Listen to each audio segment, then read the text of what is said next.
ህልም ኢሻራ በእስላም ያለው እይታ እንዴት ነው? ብዙ ሰዎች በህልም የሚያምኑ ስላሉ ለማወቅ ነው ይላል። ህልም ለሁለት ወይም ለሶስት ይከፈላል። አሩእያ ሚነላህ ወልሑልሙ ሚነሸይጣን ብለዋል ነብዩ ሰለላሁ ዐለይሂ ወሰለም። ህልም ከአላህ ነው፣ ቅዠት ከሸይጣን ነው እንደማለት ነው። ቀጥታ ትክክል የሆነ ህልም አለ፣ ቅዠት የሆነ ከሸይጣን የሆነ ህልም አለ። ከሁለቱም ደግሞ ማይመደብ ቀን ያየኸውን ነገር ማታ የምታይበት ሁኔታ አይኖርም። እዚህ ውስጥ የሚያሳስበን ሁለት ብቻ ነው። መልካምና ጥሩ ነገር ካየህ መልካምና ጥሩን ነገር ጠብቅ። መጥፎ ነገር ካየህ በተቃራኒ መጥፎ ነገር አትጠብቅ፣ እርሳው እንዳልሆነ ቁጠር።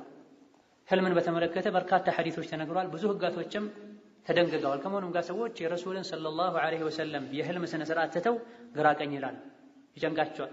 ህልም ስላየ ብቻ ባለቤቱን ይፈታል። ህልም ስላየ ብቻ መስሪያ ቤቱን ስራ ቦታውን ይቀይራል። ማን አመረከ ቢዛሊክ? መልካም ነገር ከሆነ ያየኸው ተደሰት፣ መልካሙን ያየኸውን ነገር ጠብቅ፣ ለምትወደው ሰው እንጂ አትናገር። ሶስት ነገር ካንተ ይጠበቃል። መጥፎ ህልም ከሆነ ያየኸው አንደኛውን የመጀመሪያው ለማንም አትናገር። ሁለተኛ ወደ ግራ እትፍ በል፣ አዑዙ ቢላህ ሚነ ሸይጣን በል። ከተኛህበት ጎን ወደ ሌላኛው ዞረህ ተኛ።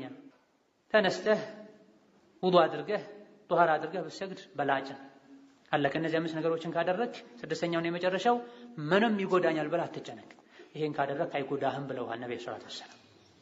የሁሉ ጠቢብ የሆኑት ነብዩ መሐመድ እነዚህ ነገሮችን ካረክ ከፎቅ ላይ ስትከሰከስ ስትሞት ብታይ፣ አውሬ ሲበላህ ብታይ፣ ቤትህ ሲቃጠል ብታይ፣ አሁን የተባለው ነገር አድርግ፣ ዝም በል። መጥፎ ህልም ከሆነ ዝም ነው የሚባል።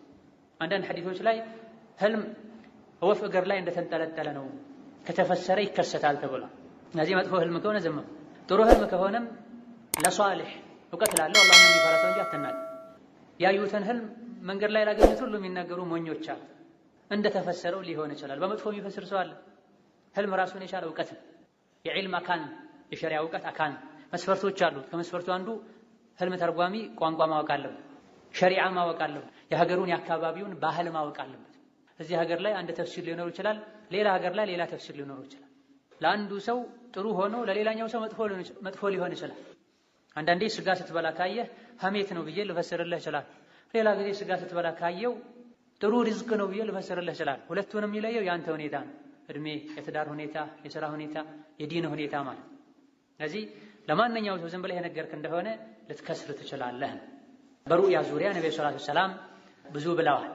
ከዚህም አንዱ ከእንግዲህ ነብይነት የለም፣ ከኔ በኋላ ነብይነት የለም፣ ያለው የሚያስደስቱ ነገሮች ነው ያሉት፣ ሙበሽራት ነው ያለው። ምንድነው ሙበሽራት ሲሏቸው አሩእያ ሷሊህ ብለዋል።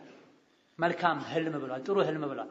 ሙእሚን ራሱ የሚያየው ወይም ደግሞ ሰዎች የሚያዩለት ህልም መጽናኛ ነው። በነቢዩ ዘመን የተለያዩ ችግሮች ሲገጥሟቸው ሰሐቦች ነቢ ጋር ሄደው ነቢ ይፈቱላቸው ነበር፣ ዋህይ ይፈታው ነበር። ከኔ በኋላ ነብይነት የለም አሉ። ነገር ግን የቀረው ምንድነው? ሙበሽራት ነው። ጀነት ገብተህ አይተህ አየህ፣ ጥሩ ሰው ከሆንክ ሶላት የሚሰግድ ከሆነ ሽርክ ማታሻርክ ከሆነ ደስ ይበለ፣ ደስ ያለህዋል።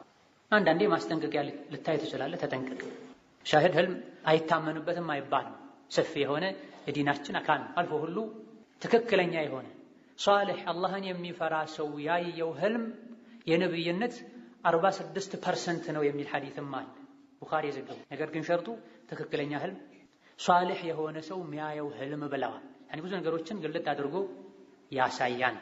በገሃዱ ዓለም ላይ ከሰዎች ጋር ባለው ግንኙነት የሚዋሽ ፋሲቅ የሆነ አላህን የማይፈራ ሰው የሚያየው ህልምና ሷሊህ የሆነ የሚያየው ህልም አንድ አይደለም።